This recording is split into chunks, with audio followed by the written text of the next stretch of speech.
Buenos días a todos y a todos. Como mencionaba Gerardo, pues hoy, digamos, tenemos el placer de presentarles oficialmente la política pública de urbanismo y construcción sostenible. Como no tenemos tanto tiempo y tenemos varias intervenciones,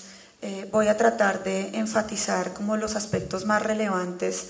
tanto de las conclusiones del diagnóstico que fueron el punto de partida para la definición de estos grandes lineamientos de política, como de la política en sí misma, para que tengamos el contexto general de lo que hoy estamos presentándoles. También es importante que ustedes conozcan que toda la información relacionada con la política está en la página web de la Secretaría Distrital de Planeación, que pueden hacer consultas específicas, tanto los documentos técnicos como las decisiones que se pretenden adoptar en esta política, y adicionalmente parte del material que fue entregado a la entrada del auditorio también contiene información relevante relacionada con la política. Bueno, este proceso de formulación de la política fue un proceso que, además de las 3 secretarías que han venido liderando la formulación, la Secretaría de Ambiente, la Secretaría de Hábitat y la Secretaría de Planeación, pues es el producto que además no es el final de un proceso, sino que es el inicio de todo un camino de implementación, pero es el producto de un proceso que ha tenido la participación seguramente de muchos de los que ustedes hoy nos acompañan. Esta política se enmarca desde, digamos, en un marco normativo bastante amplio, no solamente en el contexto normativo nacional, sino también en acuerdos internacionales que se han venido suscribiendo y desarrollando en los últimos años, y también pues tiene que ver con unas necesidades que se han venido identificando a partir de pues esa obligación que tenemos en el entorno natural en el que nos encontramos, y sobre todo en respuesta a unas condiciones de vulnerabilidad territorial que son muy evidentes a partir pues de estas condiciones ya muy conscientes de lo que significa enfrentar el cambio climático. Entonces, esta política, como les decía, además de enmarcarse en un contexto normativo nacional, también lo mencionaba Gerardo, hace parte del cumplimiento de nuestras metas del Plan Distrital de Desarrollo, que tiene un enfoque de sostenibilidad muy importante como parte de una apuesta política de transformación de prácticas, de cómo transformamos y ocupamos nuestro territorio, pero también es parte del resultado de un proceso de trabajo interinstitucional muy riguroso. Esta propuesta de política pública ha sido discutida en diferentes instancias como los comités administrativos sectoriales del hábitat y de hábitat, y en ese sentido cuenta con un aval institucional bastante importante. Fue un proceso de construcción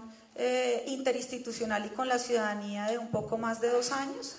Se generaron varios espacios de divulgación, de socialización, pero también de participación para la construcción de la política. Algunos de ustedes seguramente participaron de foros virtuales, de las observaciones que nos hicieron llegar a través de la página web de la Secretaría de Planeación, donde se recibieron más de 400 aportes que fueron analizados, evaluados y en alguna medida incorporados en lo que hoy es la política. Y para finalizar, digamos, como este contexto, antes de entrar ya a los contenidos específicos de dónde surge la necesidad de formularla y cuáles son sus apuestas, para contarles que en los próximos días esta política pública se va a adoptar por decreto del alcalde mayor. Entonces esta política es el producto un producto inacabado, porque viene toda la etapa de implementación y de evaluación, pero ha respondido a una serie de pasos o fases para lo que hoy estamos presentando. En primer lugar, tuvimos un diagnóstico en profundidad que nos permitió identificar cuáles son los problemas que se deben abordar no solamente para la formulación de la política en sí, sino también para las acciones que debemos emprender de ahora en adelante, donde ahorita vamos a profundizar un poco en el tema, pero donde se identificaron pues aquellos diferentes problemas. Tenemos la formulación propiamente de la política de soluciones y acciones en respuesta a estos problemas identificados, donde la política básicamente está conformada a través o se soporta sobre 3 ejes principales, y estos ejes principales se desarrollan a través de unas líneas de acción que ahorita vamos a presentar. La fase de adopción de la política, que es justamente la fase en la que estamos, este evento se enmarca dentro de ese proceso de adopción, donde, como les comentaba, en los próximos días el alcalde lo adoptará por decreto, y la formulación de un plan de acción que ya se ha venido avanzando de manera interinstitucional y con los diferentes actores, que esperamos sea adoptado en los próximos 8 meses después de ser adoptada la política de urbanismo y construcción sostenible. Entramos entonces en una etapa de implementación. Esto no es un proceso exactamente lineal, porque algunos de estos temas que buscan implementar la política ya se han venido desarrollando. En el transcurso de la mañana veremos algunos de los proyectos pilotos que ya vienen implementando prácticas de sostenibilidad, y en ese sentido pues hace parte de una estrategia que venía de tiempo atrás de ir implementando aquel enfoque, independientemente de que la política no estuviera aún adoptada. También lo que les comentaba de que hay un avance importante frente a las acciones que se pretenden desarrollar y cumplir posterior a la adopción. Y también, para precisar, eso lo mencionó Gerardo en su apertura, y es que esta política pues no es un hecho aislado, sino que hace parte de todo un engranaje de la apuesta que esta administración tiene para que a través de diferentes instrumentos y mecanismos pues emprendamos una tarea no solo institucional, sino acompañado de la ciudadanía, de transformación de cómo venimos ocupando y construyendo permanentemente un territorio que tiene unas condiciones particulares que hoy se identifican con un nivel de vulnerabilidad bastante alto, donde es importante que empecemos a repensar cuáles son como el tipo de actuaciones y las dinámicas urbanas que venimos desarrollando a lo largo del tiempo, sin ser muy consciente de los efectos que esto tiene a mediano y a largo plazo. Y por último, la fase de evaluación, que es una fase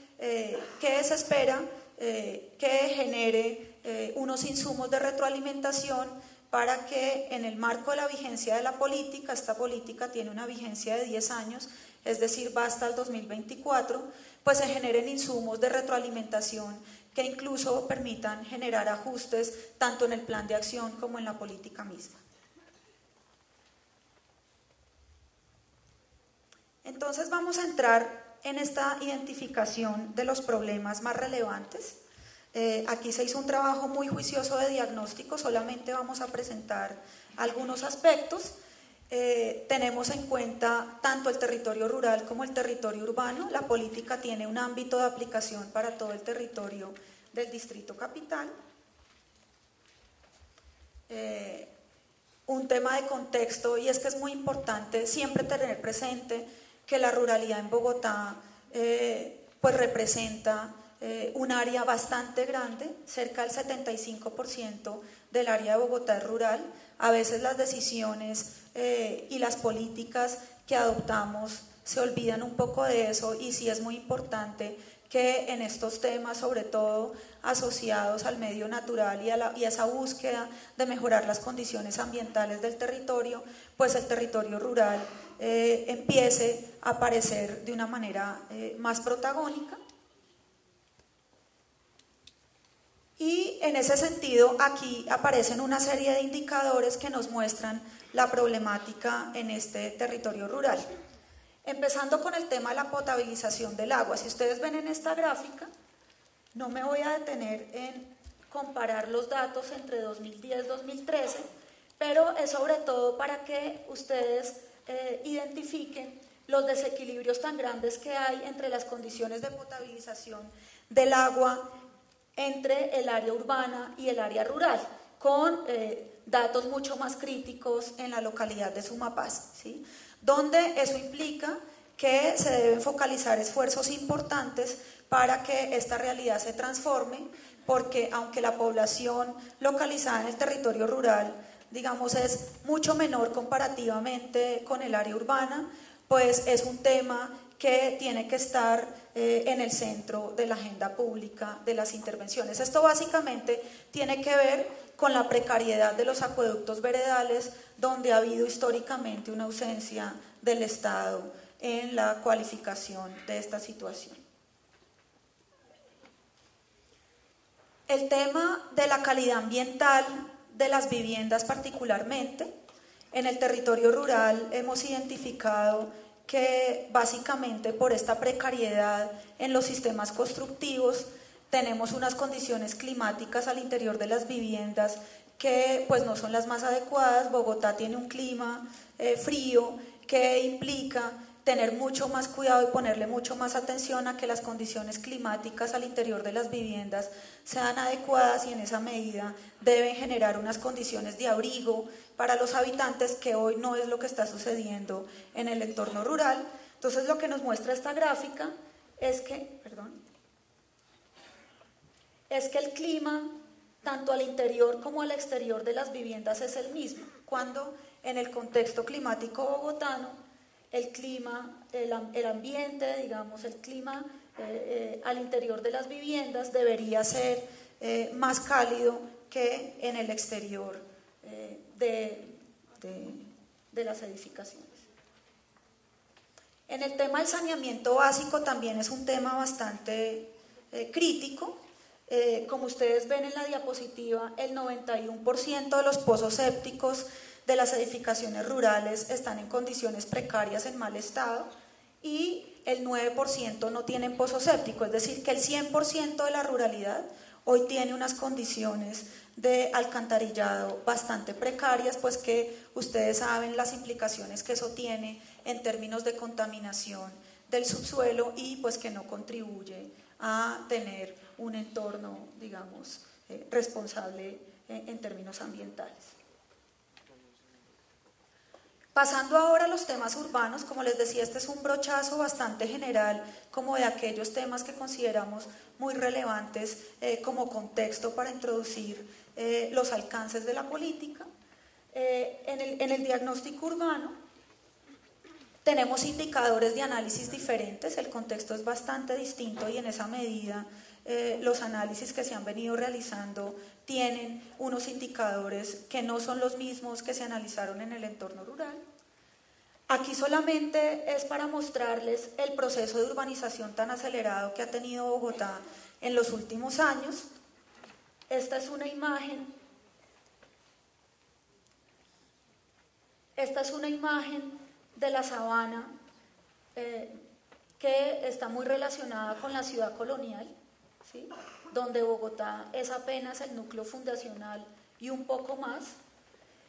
Luego, en la primera mitad del siglo XX, pues Bogotá empieza a tener un crecimiento importante, sin embargo, las relaciones regionales aún no presentan una dinámica de interdependencia como la que vemos hoy.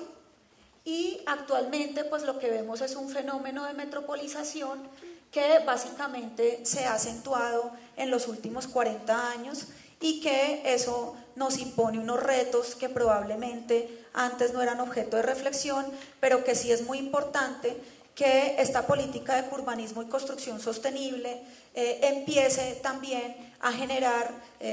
unos procesos de concientización de los municipios vecinos y del entorno regional para que en la medida de lo posible empiecen también a generar procesos de transformación de las políticas, de las decisiones de ordenamiento y de las mismas prácticas de la ciudadanía en la transformación del territorio. Porque finalmente, más allá de lo que para nosotros el río Bogotá puede ser un límite de la jurisdicción, pues hacemos parte de un territorio más amplio y debemos aportar, digamos, en una construcción más sostenible de este territorio.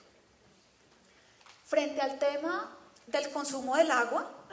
hay unos desequilibrios también muy importantes, ¿sí? Probablemente estas diferencias que nosotros vemos en esta gráfica, que está por estrato,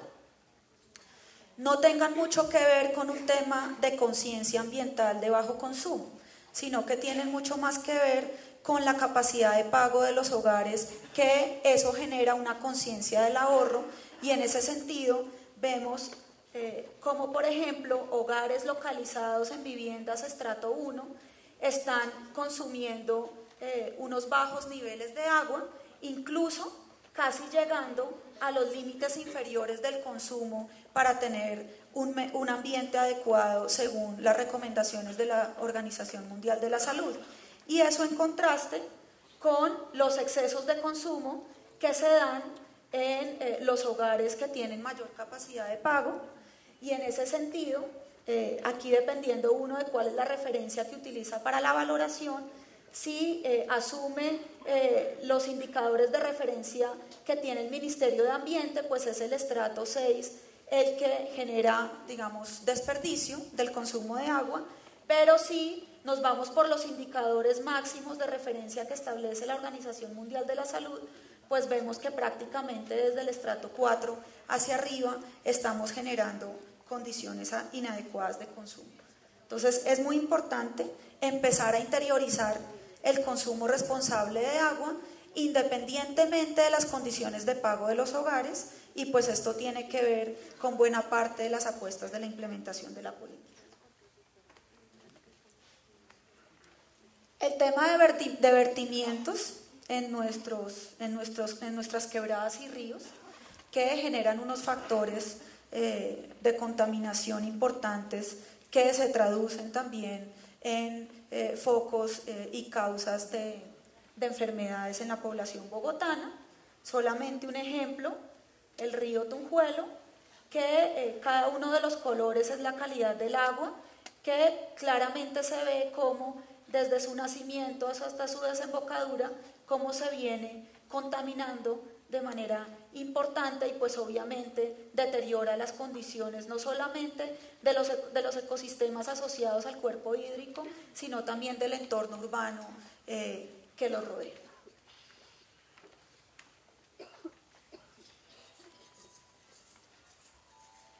En el tema de la calidad del aire, pues se identifica, digamos, cuáles son como las condiciones generales de la ciudad, pero también se identifica eso cómo se distribuye en el territorio, ¿sí? Aquí no solamente, digamos, tienen que ver dónde están las fuentes contaminantes, sino cómo funcionan los vientos en la ciudad de Bogotá, que generan desplazamientos de estas partículas contaminantes hacia zonas muy específicas. Entonces, aquí, por ejemplo, vemos como un territorio que tiene hoy unas condiciones de segregación socioespacial tan importantes, tan evidentes, donde las políticas públicas, un poco como lo mencionó Gerardo, tienen que tender a revertir estos procesos de segregación que se vienen acentuando en los últimos años, como hay temas ambientales que incluso también contribuyen al deterioro de la calidad ambiental, y también por esa misma razón contribuyen a ser un factor que aumenta condiciones de segregación. Aquí lo que es importante, más allá también de estas condiciones territoriales y las diferencias que hay, tiene que ver con los niveles de contaminación del aire. Entonces, en el 40% de los días del año en Bogotá se exceden los niveles promedios admitidos para contaminación atmosférica. Entonces, este es un tema que sí es muy importante enfrentar para que con las políticas y las acciones que se desarrollen para la disminución de la contaminación de estas fuentes, pues empiece a transformar, digamos, esta realidad.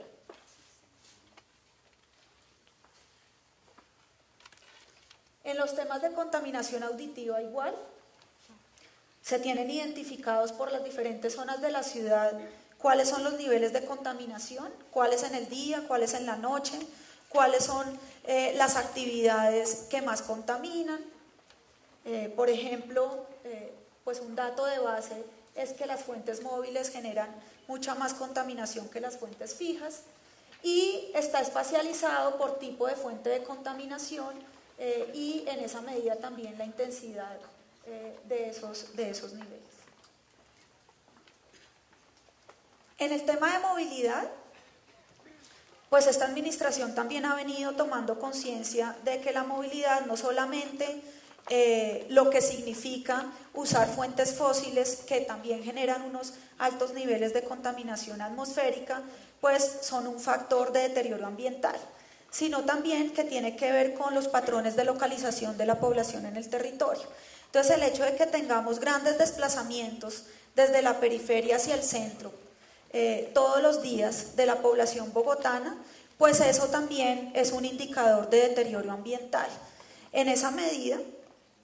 se identifica cómo también existen unos altos niveles de segregación en los tiempos de desplazamiento. Entonces, acá por ejemplo vemos que la gente que tiene mayor capacidad de pago tarda cerca de 30 minutos menos que la gente que tiene menos capacidad de pago en desplazarse. Y esto pues obedece a la manera como hemos venido ocupando el territorio, no solamente por decisiones incluso de lógicas de informalidad, sino que en buena medida han sido patrones de ocupación del territorio que se han venido reforzando por las decisiones mismas de ordenamiento.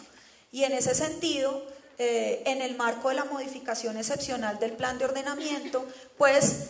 se habían concretado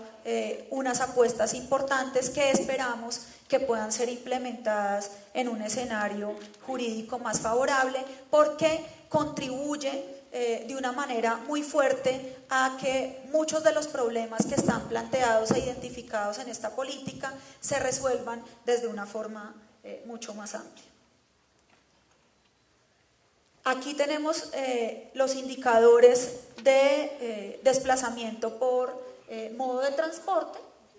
donde tenemos una realidad bastante crítica, y es que el 10% de la población bogotana se desplaza en vehículo particular, tan solo el 10%, pero ese 10% de la población ocupa cerca del 93% de la infraestructura vial. Entonces hoy lo que para los bogotanos es casi una tragedia de movilización cuando se transita en modos particulares de transporte, pues tiene que ver con unas prácticas insostenibles de desplazamiento y en las cuales la política de urbanismo hace un llamado para la modificación de estas prácticas y para el fortalecimiento de modos alternativos de transporte que tienen que ver no solamente con el modo en sí mismo, es decir, pasar a tener unas prácticas más peatonales o en bicicleta de desplazamiento, también tiene que ver con fuentes de combustible menos contaminantes, pasar de fuentes fósiles a, por ejemplo, energía eléctrica para los modos motorizados, sino que también tiene que ver con la diapositiva anterior, y es buscar cambiar los patrones de ocupación del territorio para acercar la población residente a sus destinos principales, que básicamente son el empleo y el estudio. Esto tiene que ver con las actividades urbanas que utilizan consumos energéticos contaminantes y bueno, como toda la distribución, pero en particular para resaltar la dependencia que existe actualmente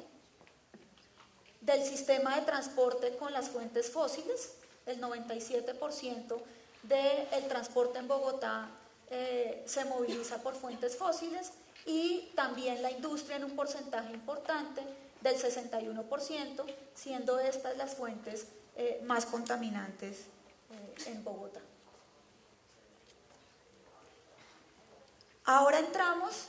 a un ejercicio, a la explicación muy general de un ejercicio que se realizó a través de una serie de metodologías que se han venido validando en diferentes contextos y tiene que ver con el diseño de un árbol de problemas para identificar cuál es el problema central que se pretende transformar o revertir en el marco de esta política pública. Entonces, no voy a entrar a detallar este árbol, además, pues no se lee, creo que está en la cartilla, no sé, en el cuadernito, pero básicamente se identifican un conjunto de causas, muchas de estas relacionadas con la manera como hemos venido ocupando y transformando el territorio, que hoy tenemos, por ejemplo, un déficit importante de espacio público, tanto en términos cuantitativos como en términos cualitativos, donde las alternativas de materiales con enfoque de sostenibilidad son muy escasas en el mercado y son de difícil acceso, y por lo tanto su implementación resulta en algunos casos más costosa o a veces inexistente, ¿sí? El tema también, como lo venía mencionando, que un urbanismo que no privilegia la movilidad sostenible. Aquí es importante mencionar que históricamente la planeación urbana en Bogotá ha venido desconociendo la importancia de la planeación del transporte como una variable determinante dentro de la planeación del territorio. Entonces, en la medida en que interioricemos dentro de las decisiones de ordenamiento territorial la planeación del transporte, pues se puede ir avanzando en parte de la solución a este problema de la movilidad no sostenible. Hábitos también insostenibles de la ciudadanía, como por ejemplo lo que mencionábamos del consumo del agua, dependiendo de capacidad de pago y no por una conciencia en términos de responsabilidad ambiental. Y en general pues se identifican una serie de causas a un gran problema, que es el que se pretende abordar desde la política, que básicamente tiene que ver con que el urbanismo, la construcción y la arquitectura contribuyen al cambio climático y al deterioro ambiental, y se desaprovecha el potencial de afrontar los retos del desarrollo sostenible. Digamos, ese es como el gran problema. Aquí es importante contextualizar que en Bogotá buena parte de la ciudad ha venido siendo ocupada y transformada por procesos de urbanización informal. Entonces, el revertir procesos desde la ciudad formal, digamos, es un aporte muy importante, pero también es un llamado desde la política a que las decisiones deben buscar entender las lógicas de la informalidad y no, digamos, negarse a ellas, para que más bien estas lógicas de la informalidad sean reconocidas por la norma y sea una manera más eficaz de contribuir a que la ciudad se desarrolle a partir, digamos, de unos objetivos por lo menos más conscientes y más planeados de manera conjunta. Y en este árbol de problemas se identifican una serie de efectos, producto, digamos, de todas estas causas, donde estos efectos finalmente son buena parte de los indicadores y de los problemas que les mencioné en las diapositivas anteriores. Entonces, la política pública se formula soportada en 3 ejes. Un primer eje, que es el de prácticas sostenibles y que recoge un conjunto de problemáticas o pretende dar respuesta a un conjunto de problemáticas de las identificadas en el árbol de problemas. Lo mismo el eje 2 es de fortalecimiento institucional y gestión, que también responde a un conjunto de problemas identificados, y el eje 3 de cultura y educación ciudadana para la sostenibilidad, que también responde a problemáticas identificadas. En ese sentido, la política que se enmarca además dentro de la formulación de una guía que es estándar para la adopción de todas las políticas públicas en el Distrito Capital, donde debe existir una estructura determinada para la política, y dentro de esos aspectos pues debemos tener una visión, una finalidad y un objetivo general. Digamos, hay muchos más contenidos que establece esta guía en la cual se enmarca la política para que esté, digamos, equiparada en términos conceptuales y metodológicos a cómo se adoptan las políticas en la ciudad, donde pues se visualiza una Bogotá a 2024, ya les había mencionado que la política tiene un alcance temporal de 10 años, a una ciudad líder en planeación, diseño y construcción con criterios de sostenibilidad, una finalidad mucho más amplia que tiene que ver con el mejoramiento de la calidad de vida, no solo de los habitantes, sino en general de la calidad de vida en un sentido más amplio, en todos los contextos y bajo todos los enfoques, y un objetivo general que es mucho más concreto del alcance de la política, que básicamente lo que busca es reorientar las dinámicas de urbanismo y construcción en la ciudad con un enfoque de desarrollo sostenible y contribuyendo a enfrentar el cambio climático. ¿Cómo estoy de tiempo? ¿Ya? Entonces, voy a mostrarles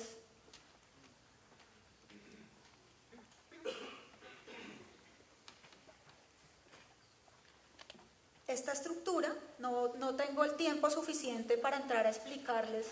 digamos, en detalle cada línea de acción, pero cada eje de los que les acabo de mencionar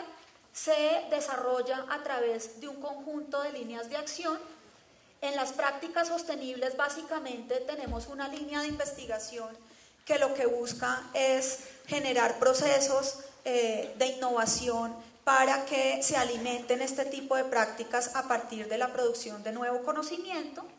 El desarrollo técnico de prácticas sostenibles básicamente tiene que ver con el diseño de una serie de guías y de cartillas que orienten esa transformación de las prácticas. Proyectos piloto públicos y privados que se desarrollen